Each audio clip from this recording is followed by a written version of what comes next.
Jharkhand board के तमाम DElEd साथियों, स्वागत है आप सभी का आपके अपने YouTube channel MSA classes DElEd channel पर। तो झारखंड डीएलएड सेशन 2021-23 की बेहतरीन तैयारी के लिए हमारी तरफ से इंपॉर्टेंट क्वेश्चन और सजेशन ऑलरेडी पहले ही दे दिया गया है। अगर अभी तक आपने नहीं देखे हैं तो डिस्क्रिप्शन में लिंक मिल जाएंगे या तो इसी वीडियो पे आपको वीडियोस भी मिल जाएंगे, तो जाकर देखिए और इंपॉर्टेंट क्वेश्चन और सजेशन के माध्यम से आप तैयारी कर सकते हैं। साथ ही आपको हमारी तरफ से हर बार की तरह इस बार भी मैराथन क्लास दिया जा रहा है और फाउंडेशन पेपर 1 का पार्ट 1 पार्ट 2 कंप्लीट दे दिया गया है, जिनसे आप एक बेहतरीन तैयारी कर सकते हैं। तो चलिए आज के इस वीडियो में फाउंडेशन पेपर 2 का मैराथन क्लास पार्ट 1, तो इंपॉर्टेंट टॉपिक्स और उसका क्वेश्चन आंसर। तो चैनल को सब्सक्राइब कर लीजिएगा, अपने दोस्तों को शेयर कर दीजिएगा। तो उससे पहले आप लोग बता दें, अगर आप स्क्रीन पर जैसे देख रहे होंगे सेशन 2020-22 का रिजल्ट है। इससे पहले के स्टूडेंट का भी हमारे नोट्स, हमारे क्लासेस और हमारे गाइडेंस में एक बेहतरीन तैयारी हुआ है। और इसमें जो आप लोग स्क्रीन पर देख रहे होंगे 2020-22 का रिजल्ट, जिसमें नेहा कुमारी चौहान जी, रचिता जी और अरविंद प्रधान जी ने एक बेहतरीन तैयारी और बेहतर रिजल्ट किया है। 88-89% तक हमारे गाइडेंस में और हमारे साथ। तो चलिए, अगर आपको भी इनकी तरह तैयारी करना है तो नोट्स चाहिए होगा तो आप लोग हमें व्हाट्सएप पे मैसेज कर दीजिएगा, जिसमें आपको पीडीएफ फाइल में व्हाट्सएप पर नोट्स प्रोवाइड की जाएगी और साथ ही आपको इस तरह से क्लास भी मिलता रहेगा। तो इंपॉर्टेंट क्वेश्चन और सजेशन के साथ साथ आपको एग्जाम टिप्स और गाइडेंस भी मिलता रहेगा। तो Jharkhand primary teachers training final exam 2023 यानी झारखंड डीएलएड सेशन 2021-23 का फाइनल एग्जाम 10 अक्टूबर 2023 से शुरू होने वाले हैं। ऐसे में हर बार की तरह इस बार भी सेशन 2021-23 की बेहतरीन तैयारी के लिए हमारी तरफ से इंपॉर्टेंट क्वेश्चन और सजेशन दे दिया गया है। अगर अभी तक आपने नहीं देखे हैं तो आप अपनी तैयारी में हमारे इंपॉर्टेंट क्वेश्चन और सजेशन को शामिल कर सकते हैं। डिस्क्रिप्शन में लिंक मिल जाएंगे या फिर आपको इसी वीडियो पे आपको जाकर वीडियो सेक्शन में भी आपको वीडियो मिल जाएगा। तो चलिए, अभी आप लोगों को फाउंडेशन पेपर 1 का कंप्लीट मैराथन क्लास कंप्लीट कर दिया गया है, 2 पार्ट में 2 वीडियो में। तो अगर अभी तक आपने फाउंडेशन पेपर 1 का मैराथन क्लास नहीं देखे हैं तो उसका भी लिंक डिस्क्रिप्शन में मिल जाएगा या तो आप चैनल पर जाकर भी देख सकते हैं।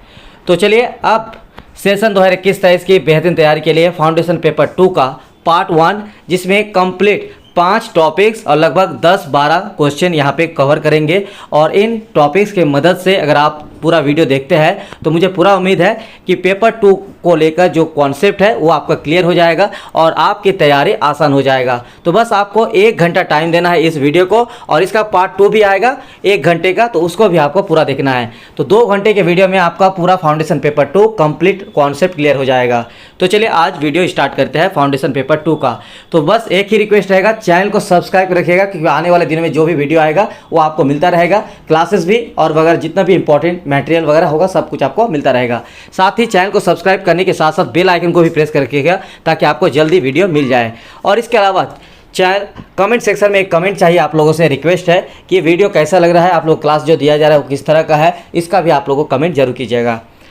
तो झारखंड डीएलएड पीटीटी से ठीक है, सेशन 2021-23 का फाउंडेशन पेपर 2 यानी जिसका नाम है शिक्षा मनोविज्ञान एजुकेशनल साइकोलॉजी। तो अगर किसी को नोट्स चाहिए, अभी भी कम समय में बेहतरीन तैयारी करना है, तो व्हाट्सएप नंबर 9110-911552 पर हमें मैसेज कर दीजिएगा। आपको नोट्स प्रोवाइड की जाएगी और इसमें आपको डिटेल्स भी दे दिया जाएगा। ठीक है, साथ ही सभी रिक्वेस्ट है, सभी मेरे जितने भी स्टूडेंट्स इस वीडियो को देख रहे हैं, कि जो आपको नोट्स दिया जाता है वो बहुत ही मेहनत और लगन से हम नोट्स को बनाते हैं। तो आप हमारी मेहनत और ईमानदारी को बना के रखिएगा। आप सभी से रिक्वेस्ट रहेगा कि नोट्स को शेयर नहीं कीजिएगा, और बस इतना ही रिक्वेस्ट है कि शेयर करने से थोड़ा सा आप लोग उसको रखिएगा कि शेयर ना किया जाए। तो चलिए, आज आप लोगों को कंप्लीट यहाँ पे हम क्लास देने जा रहे हैं शिक्षा मनोविज्ञान, और इस टॉपिक से क्वेश्चन तो हर बार आता है और इस बार भी आएगा। ये आपका मान के चलिए मतलब कंपलसरी टाइप का क्वेश्चन है कि शिक्षा मनोविज्ञान से रिलेटेड कोई ना कोई टॉपिक्स जरूर आता है। तो क्या है शिक्षा मनोविज्ञान, पहले इसका मीनिंग बताएंगे, फिर उसका कंप्लीट क्लास भी देंगे, परिभाषा, उसके बाद जितनी भी सारी इसका इम्पोर्टेंट पॉइंट है। तो शिक्षा मनोविज्ञान, शिक्षा को अंग्रेजी में एजुकेशन कहते हैं, जो लैटिन भाषा के एडुकेटम का रूपांतर है, जिसका अर्थ है टू ब्रिंग अप टुगेदर, जिसमें हिंदी में इस शिक्षा का अर्थ है ज्ञान से लगाया जाता है। गांधी जी के अनुसार शिक्षा का तात्पर्य व्यक्ति के शरीर, मन और आत्मा के समुचित विकास से है। ठीक है, तो ये सारा चीज़ आप लोगों को फाउंडेशन पेपर 1 में बता भी दिए थे, ठीक है, उसके मैराथन क्लास में। अंग्रेजी का साइकोलॉजी शब्द 2 शब्दों साइकी और लोगस से मिलकर बना है। साइकी का अर्थ है आत्मा और लोगस का अर्थ है विचार विमर्श, अर्थात आत्मा के बारे में विचार विमर्श के या अध्ययन मनोविज्ञान में किया जाता है। शिक्षा मनोविज्ञान से तात्पर्य है शिक्षण एवं सीखने की प्रक्रिया को सुधारने के लिए मनोवैज्ञानिक सिद्धांतों का प्रयोग करने से है। शिक्षा मनोविज्ञान शैक्षिक परिस्थितियों में व्यक्ति के व्यवहार का अध्ययन करता है। तो शिक्षा मनोविज्ञान में ये सारा पॉइंट आपको याद रखना है और इसको लिखना है कि जो शिक्षा का इंग्लिश वर्ड है वो है एजुकेशन, जो कि एडुकेटम का रूपांतर है और हिंदी में इसका अर्थ लगाया जाता है ज्ञान से। ठीक है, इस तरह का मोटा मोटा चीज़ आप लोगों को याद रखना है। और जो साइकोलॉजी शब्द है वो अंग्रेजी शब्द है और ये दो शब्दों से मिलकर बना है, साइकी और लोगस से। साइकी का मतलब हुआ आत्मा और लोगस का मतलब हुआ विचार विमर्श, यानी आत्मा के बारे में विचार विमर्श या अध्ययन को ही मनोविज्ञान कहा जाता है। ठीक है, साइकोलॉजी है। तो इस तरह से आप लोगों को इसको याद रखना है और ये सारा चीज़ आप लोग बता दिए। अब बताते हैं शिक्षा मनोविज्ञान की परिभाषा। तो डेफिनेशन ऑफ एजुकेशनल साइकोलॉजी, तो इसमें आपको दो परिभाषा दे रहे हैं, इन दो परिभाषा को आपको लिखना है। इसके अलावा भी आपको बहुत सारे परिभाषा यहाँ पे मिल जाएगा एक और, लेकिन बस दो परिभाषा अगर आप डेफिनेशन याद रखते हैं तो काफ़ी है। स्किनर के अनुसार और क्रो एवं क्रो के अनुसार, ये दो यहाँ पे जो है आप विद्वानों का नाम याद रखना है, स्किनर और क्रो, और इनका जो है मनोविज्ञान की परिभाषा याद कर लेना है। पहला, शिक्षा मनोविज्ञान मनोविज्ञान की वह शाखा है जो शिक्षण एवं अधिगम से संबंधित है। क्रो एवं क्रो के अनुसार क्या है कि शिक्षा मनोविज्ञान जन्म से लेकर वृद्धावस्था तक के अधिगम अनुभवों का विवरण एवं व्याख्या देता है। ये दो डेफिनेशन आप लोग को लिखना है, इसको तैयारी कर लीजिएगा। तो अब बताते हैं शिक्षा मनोविज्ञान की प्रकृति पूछा जाएगा तो कैसे आंसर लिखना है। तो शिक्षा मनोविज्ञान की क्या क्या प्रकृति होती है चलिए बताते हैं। तो नेचर ऑफ एजुकेशनल साइकोलॉजी, शिक्षा मनोविज्ञान की प्रकृति वैज्ञानिक होती है। कैसे है? वैज्ञानिक, क्योंकि इसमें मनोवैज्ञानिक यही वर्ड यूज किया गया है, क्योंकि शैक्षिक वातावरण में अधिगमकर्ता के व्यवहार का वैज्ञानिक विधियों, नियमों तथा सिद्धांतों के माध्यम से किया जाता है। यानी एजुकेशनल साइकोलॉजी में होता है क्या है, जो बच्चों में शिक्षा जो दी जाती है, शिक्षण विधि वगैरह, तो उसमें क्या होता है वैज्ञानिक विधि अपनाई जाती है, वैज्ञानिक नियमों को अपनाया जाता है। इसलिए इसकी जो प्रकृति है वो क्या है, वैज्ञानिक है या साइंटिफिक है। यह विधायक और नियामक दोनों का विज्ञान है। विधायक विज्ञान तथ्यों पर, जबकि नियामक विज्ञान मूल्यांकन पर निर्धारित होता है। और ये दोनों ही चीज़, ठीक है, आपका एक फैक्ट्स और दूसरा असेसमेंट, ये दोनों ही चीज़ जो है शिक्षा मनोविज्ञान के अंतर्गत है। शिक्षा का स्वरूप संश्लेषणात्मक यानी सिंथेटिक होता है, जबकि शिक्षा मनोविज्ञान का स्वरूप विश्लेषणात्मक होता है। शिक्षा मनोविज्ञान एक वस्तुपरक विज्ञान है। तो ये सारा प्रकृति है, इसको आप लोगों को ध्यान में रखना है। शिक्षा मनोविज्ञान व्यवहार का विज्ञान है, क्योंकि इसमें शैक्षणिक परिस्थितियों के अंतर्गत बालक के व्यवहार का अध्ययन किया जाता है। शैक्षणिक परिस्थितियों के अंतर्गत बालक के व्यवहार का अध्ययन करना ही शिक्षा मनोविज्ञान की विषय वस्तु है। शिक्षा मनोविज्ञान का सीधा संबंध शिक्षण में अधिगम क्रियाकलापों से है। तो ये आपको प्रकृति उसका याद रखना है। अब बताते हैं शिक्षा मनोविज्ञान का कार्य क्षेत्र क्या है।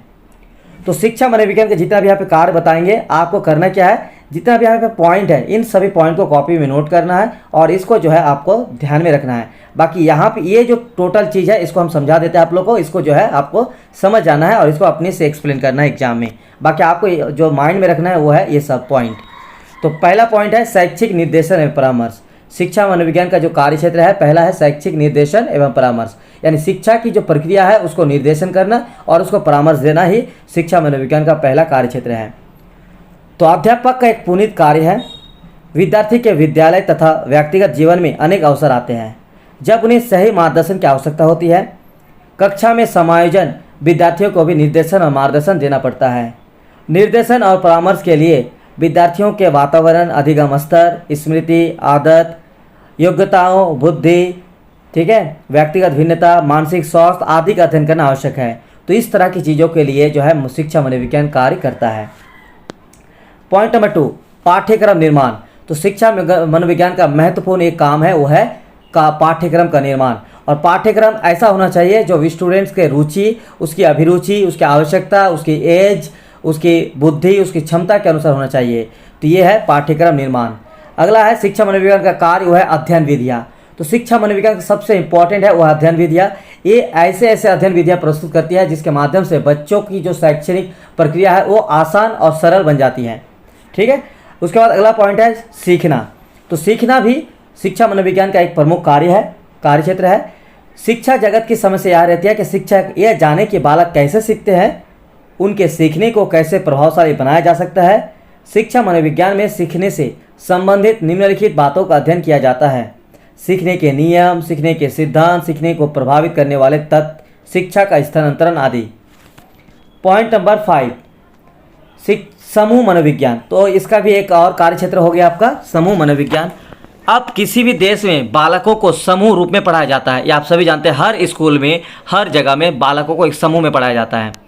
शिक्षा मनोविज्ञान में व्यक्ति के अध्ययन के साथ उसके समूह का अध्ययन भी किया जाता है। यानी शिक्षा मनोविज्ञान का काम क्या है कि एक बालक ही नहीं बल्कि उस बालक के साथ आने वाले पूरा समूह का भी अध्ययन किया जाता है। इसके अलावा मापन और मूल्यांकन भी काम है।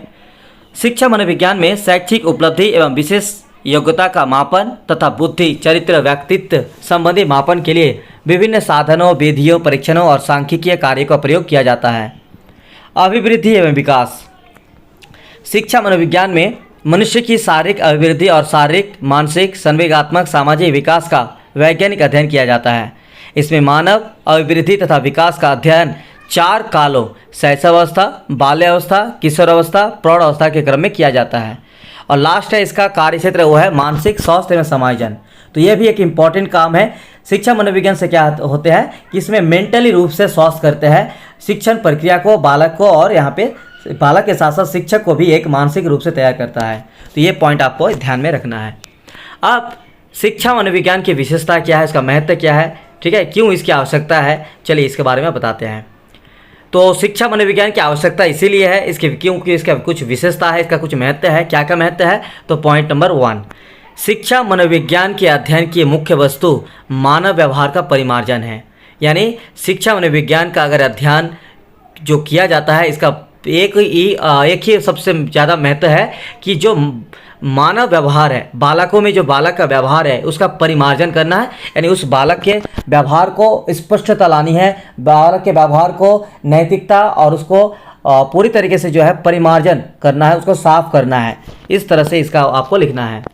शिक्षा मनोविज्ञान शैक्षिक परिस्थितियों में मानव व्यवहार का अध्ययन करता है।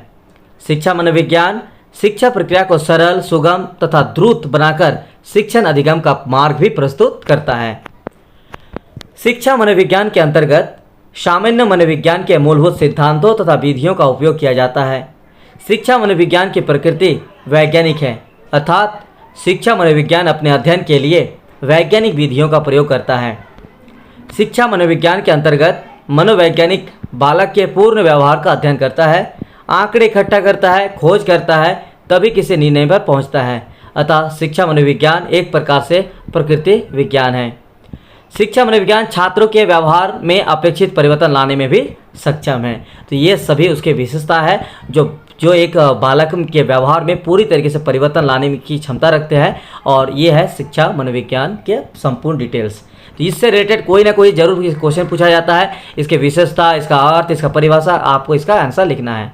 अब एक इम्पॉर्टेंट क्वेश्चन एग्जाम में देखा जाता है कि शिक्षा मनोविज्ञान का एक शिक्षक के लिए क्या महत्व है। यानी अभी तो हम लोग जो भी पढ़े वो बालक से रिलेटेड है कि बालक जो है शिक्षा मनोविज्ञान होना चाहिए। एक शिक्षक को क्यों जो है शिक्षा मनोविज्ञान की जरूरत है एक शिक्षक को, अथवा इस तरह से पूछ सकता है कि शिक्षा मनोविज्ञान शिक्षक को किस तरह से सहायता पहुंचाता है। तो देखिए, एक टीचर के लिए भी एजुकेशन साइकोलॉजी यानी शिक्षा मनोविज्ञान बहुत इंपॉर्टेंट है। कैसे, चलिए आपको बताते हैं। पॉइंट नंबर 1, आपको जितना भी यहाँ पे पॉइंट है ना, पॉइंट को बस आपको कॉपी में लिख लीजिए, बाकी चीज़ आपको समझा रहा है उसको बस समझ जाना है। तो शिक्षक के लिए शिक्षा मनोविज्ञान की अनिवार्यता। शिक्षा मनोविज्ञान शिक्षक को छात्रों के प्रति प्रेम, सहानुभूति तथा पक्षपात रहित होकर समदर्शी भाव से शिक्षण करना सिखाता है। ठीक है, तो पहला काम क्या है कि जो शिक्षा मनोविज्ञान है, अगर किसी शिक्षक के लिए इस तरह से उसके साथ सहायता पहुंचाते हैं कि शिक्षक को छात्र के प्रति, क्योंकि एक शिक्षक ही छात्रों को पढ़ाएगा, ना कि कोई और काम करने वाले कोई व्यक्ति। ठीक है, तो एक शिक्षक ही छात्र के साथ जुड़े रहते हैं। तो छात्र के प्रति प्रेम, छात्र के प्रति सहानुभूति और छात्र के साथ पक्षपात रहित, यानी किसी भी तरह का कोई पक्ष ना लेते हुए इस तरह का होना चाहिए एक शिक्षक को। और इस तरह से शिक्षा मनोविज्ञान इस पर पूरी तरीके से काम करता है। तो बालक के ये मूल व्यवहार की मूल प्रवृत्तियों में ये क्या करते हैं, आधारित होते हैं। चलिए पॉइंट नंबर 2, मनोवैज्ञानिक ढंग से शिक्षा के उद्देश्य निर्धारित करने में सहायक। इसका मतलब ये हुआ कि जो उद्देश्य है शिक्षा प्राप्त करवाने के लिए, किसी बच्चों को अगर शिक्षा प्राप्त दे रहे हैं, इसका उद्देश्य क्या है, और इस उद्देश्य को निर्धारित करने के लिए मनोवैज्ञानिक क्या करते हैं, सहायक होते हैं। ठीक है। पॉइंट नंबर 3, बालक के संबंध में पूर्ण जानकारी।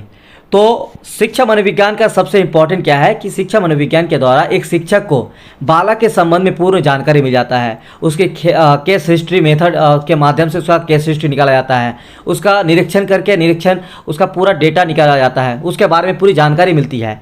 इसीलिए शिक्षा मनोविज्ञान जो है इस तरह से एक शिक्षक को मदद पहुँचाता है। ठीक है, चलिए आगे बढ़ते हैं।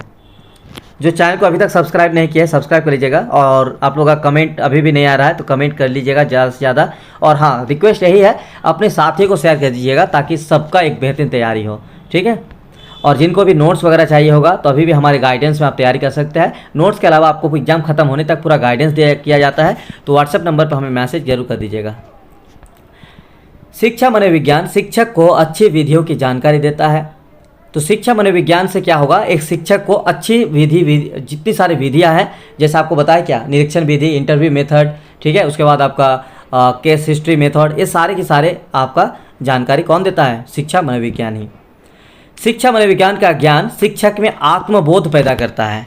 तो शिक्षा मनोविज्ञान के अध्ययन से अध्यापक को आत्मबोध होता है। ठीक है, उसे एक ऐसी अंतर्दृष्टि प्रदान करता है जिससे वह शैक्षिक परिस्थिति में आने वाली समस्याओं का सामना कर सके और उनका समाधान कर सके। यानी शिक्षक को अंदर से जो है प्रॉब्लम सॉल्व करने के लिए कॉन्फिडेंस, उसके अलग नज़रिया इस तरह से प्रस्तुत करता है। इसके अलावा आपका एक शिक्षक को अनुशासन स्थापित करने में भी सहायक होता है शिक्षा मनोविज्ञान। और मूल्यांकन और परीक्षण ये बहुत इंपॉर्टेंट है किसी भी बच्चे के, बालक के व्यवहार के अध्ययन के लिए, तो इसके लिए भी शिक्षा मनोविज्ञान काम करते हैं। शिक्षा एवं शिक्षण की समस्याएं शिक्षा मनोविज्ञान के ज्ञान से दूर की जाती है। यानी शिक्षा और शिक्षण की जितनी सारी समस्या हैं उनका अगर प्रॉब्लम को सॉल्व करना है तो सॉल्व करने के लिए सिर्फ और सिर्फ शिक्षा मनोविज्ञान का ज्ञान से ही दूर किया जा सकता है। उसके अलावा मूल्यांकन के क्षेत्र में भी शिक्षा के लिए उपयोग है, क्योंकि मूल्यांकन बहुत इंपॉर्टेंट है किसी भी बालक के लिए, और मूल्यांकन के लिए शिक्षा मनोविज्ञान जो है एक बेहतर रोल अदा करता है। तो ये है दूसरा टॉपिक। तीसरा टॉपिक आपको बताएंगे जो कि सबसे इम्पॉर्टेंट टॉपिक्स है, और इसको आप लोग VVI लगा लीजिए, साथ ही अपने दोस्तों को लिंक को शेयर कीजिए, बस इतना ही रिक्वेस्ट रहेगा। तो इस शिक्षा मनोविज्ञान की जितनी विधियाँ इंपॉर्टेंट है उन सभी इंपॉर्टेंट विधियों को एक एक करके क्लास दे रहा है, तो क्लास को पूरा जरूर देखते रहिए। आपका कॉन्सेप्ट हर क्वेश्चन हर टॉपिक के लिए क्लियर हो जाएगा। इतिहास विधि, उसके अलावा आपको साक्षात्कार विधि, इसके अलावा आपको प्रयोगात्मक विधि, तो जितने भी इम्पोर्टेंट यहाँ पे मेथड है उन सभी का यहाँ पे कंप्लीट क्लास दे रहे हैं। तो इससे आपके जो एग्ज़ाम में क्वेश्चन पूछा जाता है तो इससे 99% संभावना रहती है कि इस टॉपिक से क्वेश्चन जरूर पूछा जाता है, तो इसका तैयारी आप लोग जरूर कर लीजिएगा। तो चलिए सबसे पहले यहाँ पे बात करेंगे केस हिस्ट्री मेथड का, जिसका नाम है जीवन इतिहास विधि। तो इस विधि का कंप्लीट क्लास, इसका गुण, इसका दोष और इसका इस तरह से आपको लाभ लिखने के लिए आता है। तो व्यवहार का ज्ञान प्राप्त किया जाता है किसमें, जीवन इतिहास विधि में। इस विधि में बालक के अतीत और वर्तमान जीवन की व्यक्तिगत इतिहास विधि के अंतर्गत बालक के व्यक्तिगत इतिहास का अध्ययन करके उसके घटनाओं का लेखा तैयार किया जाता है। अतएव इसे जीवन इतिहास विधि भी कहा जाता है। मनोवैज्ञानिक इस विधि की सहायता से बालक के परिवार, विद्यालय और समाज संबंधी घटनाओं का अभिलेख तैयार करता है। इस अभिलेख के आधार पर मनोवैज्ञानिक बाल व्यवहार संबंधी निष्कर्ष प्राप्त करता है। यह विधि सामान्य और असामान्य बालकों के हेतु समान रूप से प्रयुक्त की जाती है।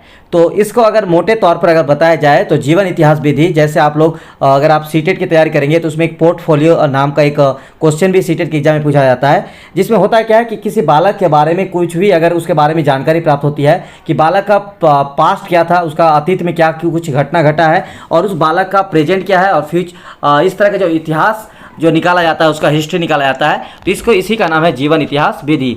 और इसमें होता क्या है, इसमें शिक्षक जो रिपोर्ट तैयार करता है, एक अभिलेख बनाते हैं और उसमें अपने परिवार, विद्यालय और समाज संबंधी घटनाओं का वो उल्लेख करते हैं और साथ ही उनके पास्ट और उनके प्रेजेंट को भी यहाँ पे उल्लेख किया जाता है। ठीक, तो अब बताता है जीवन इतिहास विधि के लाभ और गुण क्या क्या है। तो इसका लाभ और गुण है, इसके कुछ दोष भी है, वो भी बताएंगे। और यही क्वेश्चन अगर आपको पूछा जाएगा तो ये लाभ और गुण और दोष को लिखना है। तो लाभ और गुण में, यह विधि बाल व्यवहार के अध्ययन की एक अत्यंत सरल विधि है। यानी अगर बाल व्यवहार मतलब हो गया बालकों का अगर व्यवहार के अध्ययन किया जाए तो इसके लिए सबसे उत्तम विधि अगर माना जाए तो आपका ये केस हिस्ट्री मेथड है। इसमें होता क्या है कि बालक के संपूर्ण उसका हिस्ट्री पता चलता है, प्रेजेंट भी और पास्ट भी। पॉइंट नंबर 2, व्यक्तिगत इतिहास रुचिकर और सुगम विधि है। व्यक्तिगत इतिहास विधि एक व्यापक विधि है जिसका प्रयोग सामान्य और असामान्य बालकों के अध्ययन में किया जाता है। चाहे बालक सामान्य कैटेगरी के हो या असामान्य कैटेगरी के हो, बालक को जो है यहाँ पे पूरी तरीके से उसका अध्ययन किया जाता है, उसके व्यवहार, उसके पास्ट प्रेजेंट सबको। व्यक्तिगत इतिहास विधि बालक के व्यवहार की असामान्यताओं की पहचान करने में लाभदायक है। व्यक्तिगत इतिहास विधि विकृत व्यवहार के निदान में भी अत्यंत उपयोगी है। तो ये पॉइंट आप लोगों को नोट करना है और इसको ध्यान में रखना है, इसी को आपको डील करके एक्सप्लेन करके लिखना है। अब इस जीवन इतिहास विधि के कुछ दोष भी है और सीमाएं भी हैं। क्या दोष क्या सीमाएं हैं, चलिए आपको बताते हैं। पहला, इस विधि के द्वारा प्राप्त सूचनाएं कम विश्वसनीय होते हैं, क्योंकि अगर आप किसी बच्चों के बारे में जानकारी प्राप्त करना चाहेंगे तो उसके परिवार, उसके समाज से आप जानकारी प्राप्त करेंगे। हो सकता है समाज में कुछ लोग उसके बारे में गलत जानकारी भी दे सकता है, तो इसीलिए वो क्या है, सूचनाएं जो है ज़्यादा विश्वसनीयता नहीं रहती है। व्यक्तिगत इतिहास विधि के अंतर्गत माता पिता अपने बालकों के दोषों को भी छिपा लेते हैं, तो इस तरह से उसकी जानकारी सही से नहीं मिल पाती है। ठीक है, इस विधि के निष्कर्ष आत्मनिष्ठ होते हैं। इस विधि के द्वारा प्राप्त निष्कर्ष वैध नहीं माने जाते, तो ये इसका दोष और सीमाएं हैं। चलिए अगला विधि है साक्षात्कार विधि, जिसको इंग्लिश में कहा जाता है इंटरव्यू मेथड। तो इस वर्ड से आपको समझ में आ रहा होगा कि साक्षात्कार इंटरव्यू क्या होगा, कि बच्चों को सीधा उसका सामने कुछ प्रश्न किया जाएगा, बच्चा जवाब देगा और उनके आधार पर उनके व्यवहार का अध्ययन करने को ही, उनके निरीक्षण करके जो अध्ययन किया जाता है, ठीक है, उनके सामने परोक्ष डायरेक्ट रूप से, इसी को नाम है साक्षात्कार विधि। तो साक्षात्कार विधि के अंतर्गत मनोवैज्ञानिक बालक अथवा व्यक्ति से स्वयं मिलकर सूचना प्राप्त करता है, क्योंकि डायरेक्ट उसके सामने रहेंगे तो उसको डायरेक्ट उससे स्वयं मिलकर ही कोई भी जानकारी, डेटा उससे प्राप्त करेगा। इन प्राप्त सूचनाओं के विश्लेषण द्वारा बालक के व्यवहार का अध्ययन किया जाता है। वर्तमान में प्रत्यक्ष और तात्कालिक सूचनाएं प्राप्त करने के लिए इस विधि का प्रयोग किया जाता है।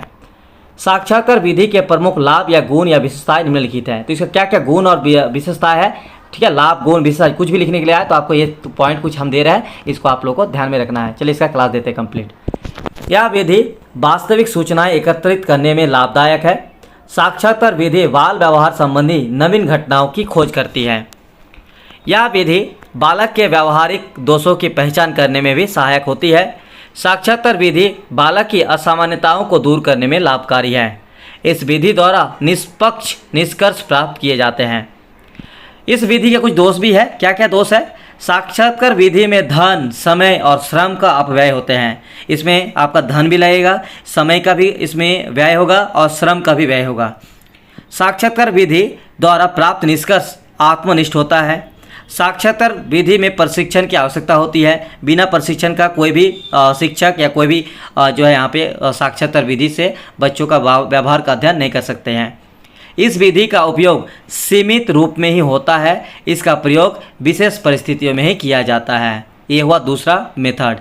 तीसरा मेथड आपको यहाँ दे रहे हैं हम, प्रयोगात्मक विधि, एक्सपेरिमेंटल मेथड्स। प्रयोगात्मक विधि से आपको समझ में आ रहा है, प्रयोगात्मक मतलब जिससे प्रयोग करके जो अध्ययन किया जाए, ठीक है। जैसे प्रयोगात्मक विधि एक पूर्ण वैज्ञानिक विधि है। प्रयोगात्मक विधि का तात्पर्य है नियंत्रित परिस्थितियों में व्यवहार का निरीक्षण करना। इस विधि के अंतर्गत नियंत्रित वातावरण में बालक के व्यवहार का अध्ययन किया जाता है। क्रो ने लिखा है कि प्रयोगात्मक विधि कक्षा शिक्षण में अत्यंत उपयोगी है। शिक्षक कक्षा में विभिन्न शिक्षण विधियों का प्रभाव ज्ञात करने के लिए प्रयोगात्मक विधि का प्रयोग करता है। यानी जो सीधे तौर पर प्रयोग करके इस शिक्षण विधियों का प्रयोग किया जा सके। तो जैसे उदाहरण के तौर पर बात की जाए तो एक शिक्षक के सम्मुख यह समस्या उत्पन्न होती है कि भाषण विधि और प्रदर्शन विधि में कौन सी शिक्षण विधि अधिक प्रभावी है। इस समस्या का निदान करना होगा, तो इसके लिए वह एक माह तक यानी 1 महीने तक अपनी कक्षा को क्रमशः भाषण विधि और प्रदर्शन विधि द्वारा पढ़ाता है। इसके बाद शिक्षक अपनी कक्षा के छात्रों का दोनों ही शिक्षण विधियों से परीक्षण प्राप्त करता है। परीक्षण के अंतर्गत छात्रों की उपलब्धि की तुलना करते हैं। यदि छात्रों को प्रदर्शन विधि द्वारा उत्तम उपलब्धि प्राप्त हुई तो इस दशा में शिक्षक यह निष्कर्ष प्राप्त कर लेता है कि प्रदर्शन विधि शिक्षण की एक प्रभावी विधि है। तो यह प्रयोग करके जो विधि मेथड है, जिसमें क्या होगा कि कोई भी एक मेथड का यूज किया जाता है, 2 मेथड का, और उसका तुलना करके लगभग इसमें समय भी लगता है, और इस समय का यूज करके एक शिक्षक जो है इस समस्या को देखकर वो अपना पता लगा लेता है कि कौन सा विधि उत्तम होगा। ठीक, तो चलिए अब आगे प्रयोगात्मक विधि के प्रमुख लाभ और गुण क्या है। इसका लाभ और गुण, चलिए पॉइंट नंबर 1, यह विधि एक वैज्ञानिक विधि है, अतः इस विधि के द्वारा सही आंकड़े प्राप्त होते हैं। प्रयोगात्मक विधि द्वारा प्राप्त आंकड़े विश्वसनीय होते हैं।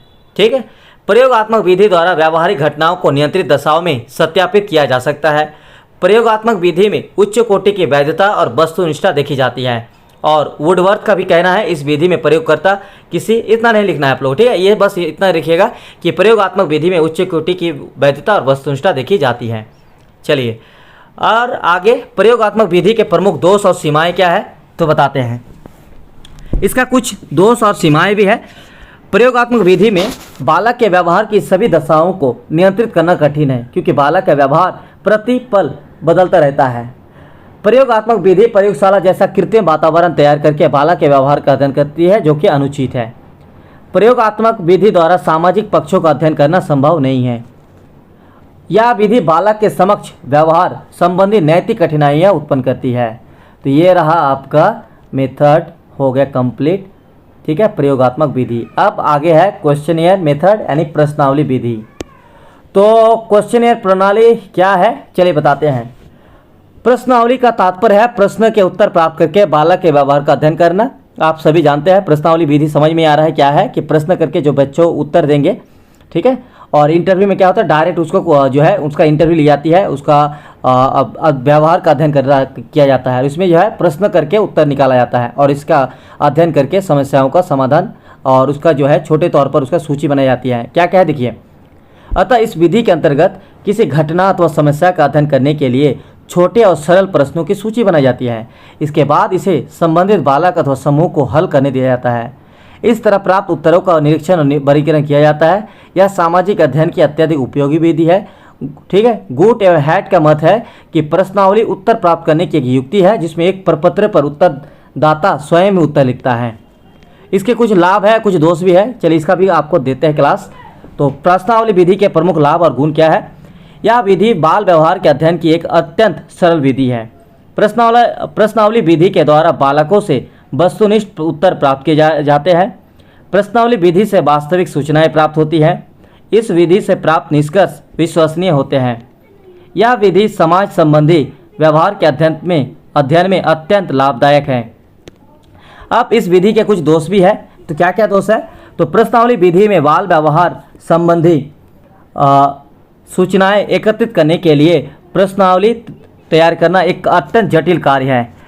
इस विधि के प्रयोग से प्राप्त सूचनाएं कम विश्वसनीय होते हैं। प्रश्नावली विधि से प्राप्त निष्कर्ष अशुद्ध होते हैं।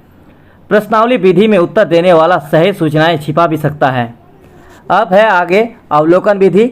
ठीक है, ये भी इम्पॉर्टेंट है। इसके बाद आपका और विधि तो नहीं है, बस ये 5 टॉपिक हम विधि जो आप लोगों को दे दिया, इतना आप लोग को करके जाना है। अवलोकन विधि ऑब्जर्वेशन मेथड, इसमें ऑब्जर्व किया जाता है बच्चों का। कैसे देखिए, अवलोकन जो कि अंग्रेजी का ऑब्जर्वेशन शब्द का हिंदी रूपांतरण है। शाब्दिक दृष्टि से इसका अर्थ है निरीक्षण या विचार। यह ऑब्जर्व, ठीक है, अवलोकन विधि को निरीक्षण विधि भी कहा जाता है, याद रखिएगा। अगर अवलोकन विधि की जगह पे निरीक्षण विधि पूछ ले तो यही आंसर लिखना है आपको। ठीक है, इस चीज़ को आप लोग को नोट कर लीजिए। निरीक्षण विधि मतलब ही ऑब्जर्वेशन मेथड और इसी का मतलब है अवलोकन मेथड। चलिए, तो यह ऑब्जर्व शब्द बना है जिसका अर्थ है ध्यान देना, परीक्षा करना, अनुसरण करना आदि। इसका सीधा सीधा अर्थ है आंखों से देखना। इसकी परिभाषा यांग के अनुसार अवलोकन नेत्रों के द्वारा किया गया विचारपूर्वक अध्ययन है जिसका प्रयोग सामूहिक व्यवहार तथा जटिल सामाजिक संस्थानों के साथ साथ संपूर्णता का निर्माण करने वाली पृथक पृथक इकाइयों का सूक्ष्म निरीक्षण करने की एक पद्धति के रूप में किया जा सकता है। उसके अलावा ऑक्सफोर्ड कंसाइज डिक्शनरी के अनुसार घटनाओं को उसी प्रकार देखना और वर्णन करना जिस प्रकार के कार्यकरण अथवा पारस्परिक संबंधों के अनुसार स्वाभाविक रूप से घटते हैं। ठीक है, चलिए अब आगे अवलोकन विधि की कुछ विशेषताएं भी है। तो कैरेक्टरिस्टिक्स ऑफ ऑब्जर्वेशन मेथड, पहला है प्रत्यक्ष विधि। ठीक है, इसकी कुछ प्रत्यक्ष पद्धति। तो अवलोकन जो मेथड है उसका कुछ विशेषताएं हैं। क्या क्या विशेषता कि ये डायरेक्ट होती है, प्रत्यक्ष अपनाया जाता है। तो सामाजिक अनुसंधान की दो विधियां हैं, पद्धति हैं, प्रत्यक्ष और अप्रत्यक्ष। अवलोकन सामाजिक अनुसंधान की प्रत्यक्ष पद्धति है जिसमें अनुसंधानकर्ता सीधे अध्ययन वस्तु को देखता है और निष्कर्ष निकलता है। प्राथमिक सामग्री, सामाजिक अनुसंधान में जो सामग्री संग्रहित की जाती है उसे दो भागों में विभाजित किया जाता है, प्राथमिक और द्वितीयक। अवलोकन के द्वारा प्रत्यक्ष सीधे संपर्क और सामाजिक तत्वों का संग्रहण किया जाता है। वैज्ञानिक पद्धति, सामाजिक अनुसंधान अन्य पद्धतियों की तुलना में अवलोकन पद्धति अधिक वैज्ञानिक है क्योंकि इस पद्धति के द्वारा अपनी आंखों से देखकर सामग्री का अध्ययन किया जाता है, इसलिए उसमें विश्वसनीयता और वैज्ञानिकता रहती है। पॉइंट नंबर 4, मानव इंद्रियों का पूर्ण उपयोग। अन्य पद्धतियों की तुलना में इसमें मानव इंद्रियों का पूर्ण रूप से प्रयोग किया जाता है। इससे सामाजिक घटनाओं को आंखों से देखकर जांच पड़ताल की जा सकती है। विचारपूर्वक एवं सूक्ष्म अध्ययन, अवलोकन एक प्रकार से उद्देश्यपूर्ण होता है। कोई भी अवलोकन क्यों ना हो उसका निश्चित उद्देश्य होता है। उसके बाद विश्वसनीयता, अवलोकन पद्धति अधिक विश्वसनीयता भी होती है क्योंकि इसमें किसी समस्या या घटना का उसके स्वाभाविक रूप से अध्ययन किया जाता है, इसीलिए इसके द्वारा प्राप्त निष्कर्ष अधिक विश्वसनीय होते हैं। और साथ ही सामूहिक व्यवहार का अध्ययन भी इसकी विशेषताएं हैं। अवलोकन प्रणाली का प्रयोग सामूहिक व्यवहार के अध्ययन के लिए किया जाता है। तो अवलोकन विधि के कुछ दोष भी है, जैसे विश्वसनीयता का अभाव है। अवलोकन पद्धति में अनुसंधानकर्ता घटनाओं को देखकर सूचना एकत्रित करती है। वह सामाजिक प्राणी होने के नाते सामाजिक घटनाओं के प्रति पक्षपात का दृष्टिकोण अपनाता है, जिससे तथ्य जो है वो अविश्वसनीय हो जाते हैं। व्यवहारों की कृत्रिमता, यानी जो इसमें व्यवहार की जाती है वो बनावटी होते हैं। ठीक है, पॉइंट नंबर 3, अव्यवस्थित अवलोकन, जो अवलोकन की जाती है उसको वो अव्यवस्थित रूप से नहीं होती है, ये अव्यवस्थित हो जाती हैं। साथ ही जो घटनाएं होती है वो अपर्याप्त घटनाएं होती हैं। ठीक है, और अवलोकनकर्ता की अभिमति, तो ये आपको याद रखना है इसकी जो है सीमाएं या दोष।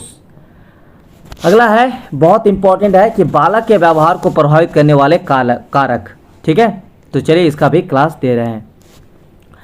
बालक की अभिप्रेरणा से संबंधित व्यवहार को प्रभावित करने वाले कुछ प्रमुख कारक निम्नलिखित है। परिपक्वता यानी मैच्योरिटी, सीखना यानी लर्निंग, बुद्धि इंटेलिजेंस। ठीक है, इसको आपको करना क्या है, देखिए आपको बताते हैं। ये क्वेश्चन एग्जाम में आता है इस तरह का कि बालक के व्यवहार को प्रभावित करने वाले कारक। तो अगर आपको ये अगर आंसर लिखना होगा तो आपको यहाँ पे जो 1 से लेकर यहाँ पे 6 पॉइंट है ना, इस 6 पॉइंट को अभी कॉपी में नोट कीजिए। और अगर ये 6 पॉइंट आपके ध्यान में रहेगा तो आप फिर इसी को एक्सप्लेन कर लीजिएगा, तो आपका आंसर बन जाएगा इस क्वेश्चन का। ठीक, तो चलिए इसका आप क्लास देते हैं। तो जो बालक का व्यवहार है उसको प्रभावित करने वाले कारक अगर आपको पूछा जाए तो इसको लिखना है कि बालक के व्यवहार को प्रभावित करने वाले टोटल 6 कारक हैं। एक है मैच्योरिटी, दूसरा है लर्निंग, तीसरा है इंटेलिजेंस, परिपक्वता, सीखना और बुद्धि। उसके बाद साइकोलॉजिकल इन्वायरमेंट यानी मनोवैज्ञानिक वातावरण, ड्राइव्स एंड इंसेंटिव्स, अंतर्नोद और प्रलोभन, सक्रियता और उद्दोलन यानी एक्टिवेशन एंड अराउजल। तो क्या क्या है चलिए एक एक करके बताते हैं। सबसे पहले बात है मैच्योरिटी का। तो जीवन की प्रारंभिक अवस्था में परिपक्वता का कार्य और महत्ता अपेक्षाकृत अधिक होता है। बालक की आयु बढ़ने के साथ साथ इसका महत्व कम होने लगता है तथा वातावरण का प्रभाव स्पष्ट रूप से दिखाई देने लगता है।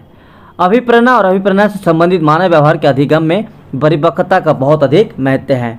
तो बच्चों में जो मैच्योरिटी है वो जो है प्रारंभिक अवस्था में ज़्यादा उसका महत्व रहता है, लेकिन जैसे जैसे वो बड़े होते जाते हैं उसका उतना इम्पोर्टेंस घटते जाते हैं। उदाहरण के लिए यदि 8 माह के बालक को ट्राईसाइकिल चलाना कितना भी क्यों ना सिखाया जाए, वह शारीरिक परिपक्वता के अभाव में ट्राईसाइकिल चलाना नहीं आएगा, तो इसलिए इसका बहुत ज़्यादा इंपॉर्टेंस है। लेकिन वही बच्चा जब सीख जाएगा तो उसके लिए वो और ज़्यादा वो इंपॉर्टेंस नहीं रखता है, क्योंकि वो सीख जाएगा तो उसके लिए और क्या वो इम्पॉर्टेंट है। ठीक है, तो यह है। दूसरा है लर्निंग यानी सीखना। यह व्यवहार और मानसिक क्रियाओं के अनेक पहलुओं को प्रभावित करता है। सीखने की क्षमता के विकास के साथ साथ बालक भूख, प्यार, सेक्स और नींद अभिप्रेरणा से संबंधित व्यवहार को सीखता है और फिर सामूहिकता, संग्रहणशीलता, आक्रामकता, शक्ति और उपलब्धि। धीरे धीरे बच्चा जैसे बड़ा होता है वो कुछ ना कुछ सीखते रहते हैं और इस तरह से जो है बालक के व्यवहार को सीखना, मतलब वो जो भी सीखते हैं अपने समाज, परिवार, स्कूल, कॉलेज, जहाँ जहाँ जाते हैं, एक दूसरे से देख कर, एक दूसरे के अनुभव से, एक दूसरे की बातें सुनकर वो कुछ भी समाज परिवार के अंतर्गत सीखते हैं, तो वो सीखना भी उनको क्या करता है, प्रभावित करता है। अगर उसको सही सीख मिले तो सही रास्ता पर, गलत सीख मिले तो गलत रास्ते पर। तो इसीलिए बालक को उसके विकास के साथ साथ उसका सीखना भी पड़ता है और वो समाज परिवार से मिलता रहता है। जैसे भूख हुआ, प्यास हुआ, सेक्स हुआ, नींद हुआ, उसके बाद सामूहिकता हुआ, संग्रहणशीलता हुआ, आक्रामकता, गुस्सा, शक्ति, उपलब्धि, इन सभी चीज़ जो है सीखते रहते हैं बच्चे और आगे बढ़ते रहते हैं। उसका विकास, सीखने की क्षमता का विकास होते हैं। बुद्धि भी बच्चों को प्रभावित करते हैं। बुद्धि के ही द्वारा बालक ज्ञान और संकेतों से चक्र अधिगम कर सकता है, अमूर्त और मूर्त चिंतन कर सकता है तथा उद्देश्यपूर्ण क्रियाएं कर सकता है। ठीक है, तो बच्चा जो है कुछ भी चीज़ों का जो है मूर्त और अमूर्त चिंतन कर सकता है और उसके बुद्धि के द्वारा ही उसका जो है बालक को व्यवहार में परिवर्तन किया जा सकता है। ठीक है, तो बुद्धि भी इम्पॉर्टेंट है बालकों के लिए। अगर यह देखा गया कि जिन बालकों का बौद्धिक स्तर उच्च होता है, बहुत ज़्यादा होते हैं बुद्धि, वह अनेक प्रकार के अभिप्रेरणा और अभिप्रेरणा संबंधी व्यवहार को अपेक्षाकृत जल्दी और अधिक सीखते हैं। जो बच्चा ज़्यादा दिमाग, ज़्यादा बुद्धि वाले होंगे उसमें क्या होगा, वो ज़्यादा जल्दी सीखेंगे। तो इस तरह से बुद्धि भी क्या करते हैं, ये अधिगम बालक के व्यवहार को जो है प्रभावित करते हैं। अगला है मनोवैज्ञानिक वातावरण। बालक अपने चारों ओर मनोवैज्ञानिक वातावरण का निर्माण करने वाले व्यक्तियों के व्यवहार में जिस प्रकार की अभिप्रेरणा और अभिप्रेरणा संबंधित व्यवहार को देखता है, उसी व्यवहार को अनुकरण द्वारा सीखता है। तो बालक जो है समाज और परिवार में रहते हैं और उसका जो वातावरण है, जो उसका इन्वायरमेंट है, वो भी उसको प्रभावित करते हैं। वो जैसे अब उसका वातावरण, उसका समाज सिखाएगा, वो उसी तरह का चीज़ सीखेगा। उसके बाद है अंतर्नोद और प्रलोभन। तो इस दिशा में हुए अध्ययन में यह देखा गया कि अंतर्नोद व्यक्ति को क्रियाशील बनाते हैं और क्रिया को तब तक जारी रखता है जब तक कि व्यक्ति की आवश्यकता की संतुष्टि नहीं होती है। अतः कहा जा सकता है कि अभिप्रेरित व्यवहार के विकास को अंतर्नोद महत्वपूर्ण ढंग से प्रभावित करने वाला कारक है। प्रलोभन क्या है, बालक को आकर्षित ही नहीं करते हैं बल्कि यह बालक में अंतर्नोद संबंधी व्यवहार से उत्पन्न करते हैं। देखिए अंतर्नोद क्या है, कोई बच्चा कुछ काम कर रहा है लेकिन उस काम से वो उसका संतुष्टि पूरा नहीं हो रहा है, तो क्या करेगा, उस काम को और करता रहेगा। मान लीजिए कोई बालक जो है 2020 का मैच चल रहा है और वो जो है एक पारी देख चुके हैं लेकिन उसका संतुष्टि नहीं हो रही है कि हमें पूरा पारी देखना है, तो वो फिर क्या करेगा, दोनों पारियों को देखेगा। तो इस तरह से जो है उसको अंतर्नोद। और प्रलोभन क्या है कि उसको लोभ देकर उस काम को और ज़्यादा किया जाता है, तो ये भी उसको प्रभावित करते हैं। और लास्ट है आपका सक्रियता और उदलन। ये क्या है, तो देखिए बालक के समस्त व्यवहार का कारण जो है वो केंद्रीय नाड़ी संस्थान का विशेष रूप से सक्रियकरण और उदलित होना है। यानी बालक जितना ज़्यादा सक्रिय होगा, जितना ज़्यादा एक्टिव होगा, वो उतना ज़्यादा सीखेगा और अगर उतना ज़्यादा एक्टिव नहीं होगा तो कम सीखेगा। तो ये हुआ आपका कंप्लीट बालक को क्या है था क्वेश्चन, बालक के व्यवहार को प्रभावित करने वाले कारक को इस तरह से आपको डील करना है। बाकी आपको जो पॉइंट है ना यहाँ पे जो आपको दिख रहा होगा ब्लू कलर में, इसको याद रखना है आप लोग को। अब है अगला टॉपिक अभिवृद्धि और विकास। तो ये बहुत इंपॉर्टेंट टॉपिक्स है और इससे रिलेटेड बहुत बार क्वेश्चन देखने को मिला है, तो इसका कंप्लीट क्लास देंगे, तो वीडियो को लास्ट तक जरूर देखिएगा। और अभी भी रिक्वेस्ट है, जो लोग चैनल पर पहली बार है या चैनल पर झारखंड डीएलएड एग्जाम से रिलेटेड तैयारी कर रहे हैं और आने वाले दिनों में अगर आप जेटेट यानी Jharkhand teacher eligibility test, JTET यानी झारखंड टेट जो होने वाला है उसकी अगर आप तैयारी करना चाहते हैं तो हमारी बहुत संभावना है इस चैनल के माध्यम से आपको उसका भी तैयारी कराया जाएगा। तो चैनल को सब्सक्राइब कर रखिएगा, बहुत आपके लिए आने वाले दिनों में आपका काम आएगा। तो अभिवृद्धि और विकास, तो अभिवृद्धि यानी जिसको वृद्धि भी कहा जाता है, ह्यूमन ग्रोथ के बारे में। और विकास क्या है, तो सबसे पहले इसको शुरू करने से पहले आप लोग बता दें कि अभिवृद्धि और विकास में सबसे पहला यही अंतर है। दोनों में सुनने में एक जैसा लग रहा होगा कि वृद्धि और विकास, लेकिन वृद्धि और विकास में ये फ़र्क है कि वृद्धि जो है एक समय सीमा तक ये ख़त्म हो जाती है। यानी अगर कोई किसी बालक का जन्म होते हैं तो लगभग 18 से मैक्सिमम 20-22 साल 21 साल तक उसका एक वृद्धि जो है रुक जाता है। लेकिन विकास जो है जन्म लेने से लेकर, जन्म से पहले से ही उसका विकास शुरू हो जाता है और जन्म लेने के बाद से लेकर मृत्यु अवस्था तक उसका विकास चलता रहता है। ठीक है, तो अब चलिए आपको कंप्लीट क्लास देते हैं। मानव अभिवृद्धि से तात्पर्य है किसी व्यक्ति के बाहरी पहलुओं के विकास, जैसे उसका वजन, लंबाई और उसके कार्य करने की क्षमता। ठीक है, तो अभिवृद्धि मतलब हो गया किसी व्यक्ति के बाहरी पहलू का विकास, जैसे किसी मनुष्य का वजन, उसका लंबाई, उसके कार्य करने की क्षमता। तो इसका एक लिमिट तक ही जो है ये वृद्धि होती है। वैज्ञानिक शोधों के अनुसार यह अनुमान लगाया गया है कि अभिवृद्धि वह सीमा है जो 18 से 20 वर्ष तक की आयु में पूर्ण हो जाती है। तो जैसे कि आप लोगों को पहले ही समझा दिए, मानव अभिवृद्धि से तात्पर्य है उसके शरीर के बाहरी और आंतरिक अंगों के आकार, वजन और उसके कार्य करने की क्षमता में होने वाली उस क्षमता से है जो उसके जन्म से किशोर अवस्था तक होती है। तो किसी आदमी, किसी इंसान में जन्म से लेकर किशोर अवस्था तक जो परिवर्तन होते हैं, जो विकास होते हैं, जो बढ़ते हैं, वही है वृद्धि। लेकिन विकास क्या है? विकास आपका लाइफ टाइम, जब तक आप मतलब जब तक जिएंगे तब तक ये विकास प्रक्रिया चलती रहेगी। तो पहले मानव अभिवृद्धि की कंप्लीट यहाँ पे क्लास देंगे, उसके बाद फिर आपको विकास का और इसका अंतर भी आप लोगों को पूछा जा सकता है। तो आप लोग अगर इसको कंप्लीट देख लेते हैं तो आपका अंतर भी आपको समझ में आ जाएगा, आराम से लिख सकते हैं। बस आपको कॉपी में अभी प्रैक्टिस करना है इस क्वेश्चन का। तो मानव अभिवृद्धि की परिभाषा यहाँ पे हम 2 परिभाषा देने जा रहे हैं। ठीक है, यहाँ एक ही परिभाषा है, फ्रैंक वाला। तो फ्रैंक के अनुसार क्या है, क्या देखिए यहाँ पे फ्रैंक का कहना है कि अभिवृद्धि से तात्पर्य है कोशिकाओं में होने वाली वृद्धि से होता है, जैसे लंबाई और भार में वृद्धि। सामान्य दृष्टि से मानव वृद्धि को निम्नलिखित रूप में परिभाषित करना चाहिए। मानव अभिवृद्धि से तात्पर्य उसके शरीर के बाह्य एवं आंतरिक अंगों के आकार, भार एवं कार्य क्षमता में होने वाली वृद्धि से होता है, जिसके गर्भ समय से परिपक्वता प्राप्त करने तक चलती है। तो आप लोग पहले समझा दिए। और फ्रैंक का भी कहना है कि जो मनुष्य में जो कोशिका है, कोशिकाओं में होने वाली वृद्धि से ही उसका जो है वृद्धि होती है, यही अभिवृद्धि है, जैसे लंबाई और भार में वृद्धि। तो सामान्य दृष्टि से ऐसे में अगर आपको बताया जाए, जैसे कि एक समझा दिया आपको कि एक बालक जो कि जन्म से पहले से लेकर जन्म के बाद तक उसका जो है लाइफ टाइम, ठीक है, वो आपका वृद्धि होता रहता है। और गर्भ समय से लेकर आपका परिपक्वता होने तक, यानी लगभग वैज्ञानिक शोधों के अनुसार 18 से 20 साल तक यह अभिवृद्धि होती रहेगी। अभिवृद्धि की क्या क्या विशेषता है, तो एग्जाम में पूछा जाता है अभिवृद्धि के बारे में, इसकी विशेषता के बारे में। तो आपको क्या लिखना है, चलिए आपको पॉइंट टू पॉइंट समझा रहे हैं। तो सबसे पहले आपको लिखना है कि अभिवृद्धि जो है एक प्राकृतिक प्रक्रिया है। इसमें किसी मनुष्य का हाथ, आर्टिफिशियल काम नहीं करेगा। ये अभिवृद्धि जो है प्राकृतिक प्रक्रिया है, जो ऊपर वाले की ही देन है। ठीक है, पहला पॉइंट आपको याद रखना है। दूसरा पॉइंट, मानव अभिवृद्धि की यह प्रक्रिया जन्म से किशोर अवस्था तक चलती है, यानी 0 से लगभग 18 वर्ष या 20 वर्ष तक ये चलती है। अभिवृद्धि से आशय है मनुष्य की लंबाई, वजन एवं आकार में परिवर्तन से, जो निश्चित समय तक चलता है। अभिवृद्धि के अनेक चरण होते हैं, या कभी अधिक मात्रा में तो कभी निम्न मात्रा में होती रहती है।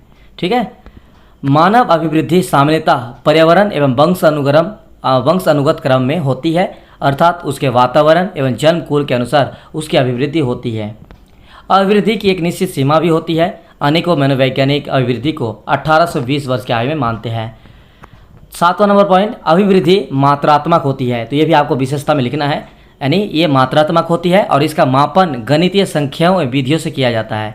देखिए, अभिवृद्धि जो वृद्धि होती है, चाहे लंबाई में बढ़े या वजन में बढ़े, उसको आप माप सकते हैं। ठीक है, इसीलिए मात्रात्मक है।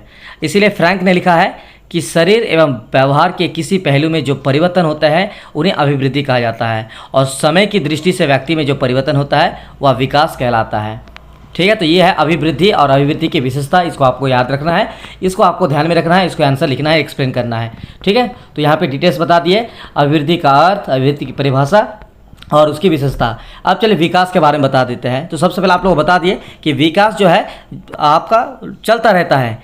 तो विकास जीवन पर्यंत चलने वाली प्रक्रिया है, अर्थात यह निरंतर चलने वाली प्रक्रिया है। विकास के अंतर्गत शारीरिक एवं मानसिक विकास का अध्ययन किया जाता है। मनुष्य के बौद्धिक विकास की कोई सीमा नहीं होती है, अर्थात वह जन्म से मृत्यु तक कुछ न कुछ सीखते रहता है। इसलिए विकास को निरंतर चलने वाली प्रक्रिया माना जाता है। तो विकास क्या है, एक जीवन पर्यंत यानी जीवन भर चलने वाली प्रक्रिया है। और ऐसे में अगर उदाहरण दी जाए तो मनुष्य का जो बौद्धिक विकास है, मानसिक विकास है, ये हमेशा चलती रहती है, हमेशा इस विकास होता रहेगा, इसका कोई सीमा नहीं है।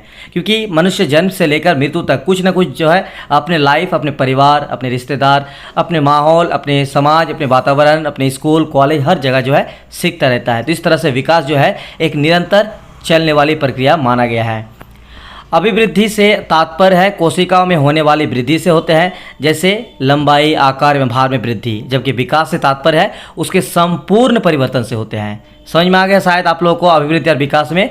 विकास क्या है, जन्म से लेकर मृत्यु तक जीवन पर्यंत चलने वाली प्रक्रिया। जबकि अभिवृद्धि जो है वो कोशिकाओं में होने वाली वृद्धि से होते हैं, जैसे लंबाई, आकार, भार में वृद्धि। और विकास पूरा संपूर्ण परिवर्तन से है। तो मानव विकास के लिए भी कुछ डेफिनेशन है, कम से कम आपको एक डेफिनेशन तो जरूर ध्यान में रखना है इसको और लिखना है एग्जाम में।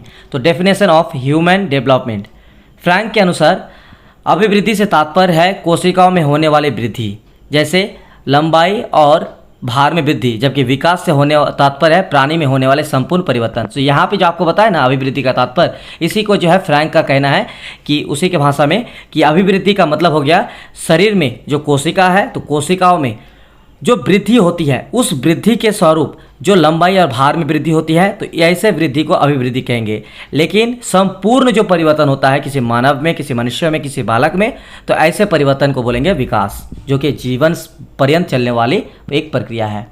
हरलॉक ने भी क्या कहा है कि विकास जो है अभिवृद्धि तक सीमित नहीं है, वो अपितु उसमें परिवर्तन का वह प्रगतिशील क्रम निहित है जो परिपक्वता के लक्ष्य की ओर अग्रसर होता रहता है। विकास के परिणामस्वरूप व्यक्ति में नवीन विशेषताएं और नवीन योग्यताएं प्रकट होती है। यानी हरलॉक के शब्दों में कहना है कि विकास जो है अभिवृद्धि जैसे है एक टाइम तक रुक जाएगा 1820, लेकिन हरलॉक के कहना है कि वो रुकेगा नहीं, वो बल्कि अभिवृद्धि के साथ साथ वो और जो है बढ़ता चला जाएगा। इसकी भी कुछ विशेषताएं हैं, जैसे आप लोग को बता दिए अभी अभिवृद्धि की कुछ विशेषता, तो इसका भी यहाँ पे मीनिंग तो आपको बता दिया, इसका डेफिनेशन भी बता दिए, परिभाषा, और अगर इसकी विशेषता भी आपको लिखने के लिए आएगा तो आप इसको लिख सकते हैं। किस तरह से, ये पॉइंट कि विकास, पहले आप लोग जानते हैं विकास क्या है, एक निरंतर चलने वाली प्रक्रिया है, यानी जीवन पर्यंत चलने वाली एक निरंतर प्रक्रिया है जो जन्म से मृत्यु तक निरंतर चलती रहती है। Point number 1। पॉइंट नंबर 2, मानव विकास में बौद्धिक स्तर पर बल दिया जाता है। यानी मानव विकास में अगर विकास माना जाता है तो उसको बौद्धिक स्तर पर, इसका मापन गुणात्मक मात्रात्मक दोनों तरीक़ों से किया जाता है। लेकिन अभिवृद्धि में आप लोग क्या सीखे, उसमें सिर्फ मात्रात्मक होती है, नहीं मापा जाता है, इसमें मात्रात्मक के साथ साथ गुणात्मक भी है। ठीक है, मानव विकास प्राकृतिक प्रक्रिया के साथ साथ एक सामाजिक एवं बौद्धिक प्रक्रिया भी होती है। मानव विकास भी वंशानुगत एवं पर्यावरण पर निर्भर करते हैं। यानी मानव का जो विकास है वो एक वंशानुगत पर भी निर्भर है। बहुत सारे आप ऐसे देखेंगे कि किसी का जो है हाइट बहुत ज़्यादा नहीं बढ़ पाता है, और इसके पीछे रीज़न यही है कि उसका वंशानुगत जो है और पर इसका जो है निर्भर रहता है। और जैसे आप चाइना के लोगों को देखेंगे तो एक जैसा दिखने में लगता है, तो ऐसे में क्यों, क्योंकि उनका जो विकास है उस तरह का ही एक जैसे का वंशानुगत चलता रहता है। ठीक है, तो इसीलिए मानव विकास जो है वंशानुगत पर प्रभाव पड़ता है और पर्यावरण पर, यानी आसपास का माहौल। अगर आप जापानीज़ लोगों को देखेंगे तो जापानीज़ लोग तो देखते हैं आप समझ जाएंगे ये जापानीज़ तरह के लोग हैं। तो एक एक देश के एक एक क्षेत्र के एक एक पर्यावरण का यहाँ पर इफेक्ट पड़ता है मानव विकास का। ठीक, चलिए आगे। अब क्वेश्चन एक आता है कि अभिवृद्धि और विकास में क्या है और विकास में अंतर क्या है। तो सबसे पहले उसकी कुछ विशेषता लिख दीजिएगा, कुछ अर्थ, कुछ परिभाषा लिख सकते हैं तो लिख दीजिएगा, याद रहेगा। तो बाकी आपको अंतर लिखना है, तो जितने सारी चीज़ आपको यहाँ बता दिया ना उसी चीज़ को आपको अंतर में करना है। फिर भी हम आपको यहाँ पे क्लास कंप्लीट कर देते हैं। तो सबसे पहले आपको लिखना है कि अभिवृद्धि की एक निश्चित सीमा होती है, यह एक निश्चित समय आने पर रुक जाती है। लेकिन विकास एक निरंतर चलने वाले, जीवन पर्यंत चलने वाली निरंतर प्रक्रिया है जो जन्म से लेकर मृत्यु तक चलती रहती है। समझ में आया पहला पॉइंट कि अभिवृद्धि जो है एक निश्चित सीमा तक 18-20 वर्ष तक ये रुक जाती है, एक सीमा होती है इसकी निश्चित। लेकिन विकास जो है उसका कोई निश्चित सीमा नहीं है, वो जीवन पर्यंत, जब तक जीवन है तब तक वो चलता रहेगा। पॉइंट नंबर 2, विकास सामाजिक और बौद्धिक प्रक्रिया है, जबकि अभिवृद्धि एक प्राकृतिक प्रक्रिया है। यानी विकास जो है आप जिस समाज में हैं और जिस सामाजिक और बौद्धिक प्रक्रिया के अनुरूप आपका विकास होगा, जबकि अभिवृद्धि जो है एक प्राकृतिक प्रक्रिया है। इसके अलावा कुछ और विशेषता इसका है, अभिवृद्धि में सिर्फ और सिर्फ शरीर में होने वाले परिवर्तन को शामिल किया जाता है। ठीक है। अभिवृद्धि में क्या है, शरीर में जो परिवर्तन होते हैं उसी को यहाँ पे शामिल किया जाता है और माना जाता है। जबकि विकास में शरीर के साथ साथ सामाजिक एवं मानसिक परिवर्तनों को भी शामिल किया जाता है। अभिवृद्धि मात्रात्मक होती है और विकास मात्रात्मक के साथ साथ गुणात्मक भी होते हैं। इस तरह से आपको डिफिनेशन देना है कि अभिवृद्धि जो है मात्रात्मक भी है और विकासात्मक भी है। लास्ट पॉइंट इसका है कि मानव अभिवृद्धि में पर्यावरण और वंशानुगम प्रणाली का प्रभाव अधिक मात्रा में होता है, जबकि मानव विकास में इनका प्रभाव कम मात्रा में पड़ता है। तो ये रहा 5 इंपॉर्टेंट टॉपिक्स और लगभग आपको 8 से 10 सवाल जो पूछा जाता है अलग अलग तरीके से, तो उसका कंप्लीट क्लास दे दिया गया है। कल पार्ट 2 आएगा जिसमें और भी आप लोग को इंपॉर्टेंट टॉपिक्स जो बच्चे हैं क्वेश्चन आंसर वो भी करवाएंगे। तो चैनल को सब्सक्राइब कर रखिएगा। कल सुबह 10 या 11 बजे तक वीडियो आ जाएगा। चैनल के साथ बने रहिएगा, चैनल को सब्सक्राइब कर लीजिएगा। और हाँ, एक ही रिक्वेस्ट है, कमेंट सेक्शन में आप लोग को लिखना है कि कैसा लगा आप लोगों को ये क्लास, और साथ ही अपने अपने साथियों को शेयर जरूर कर दीजिएगा ताकि सभी स्टूडेंट्स का एक बेहतरीन तैयारी हो। तो बहुत बहुत शुक्रिया। डिस्क्रिप्शन में टेलीग्राम चैनल का लिंक है, आप लोग ज्वाइन कर लीजिएगा। टेलीग्राम चैनल सिर्फ और सिर्फ DLED स्टूडेंट्स के लिए बनाया गया है। वीडियो को पूरा देखने के लिए बहुत बहुत शुक्रिया।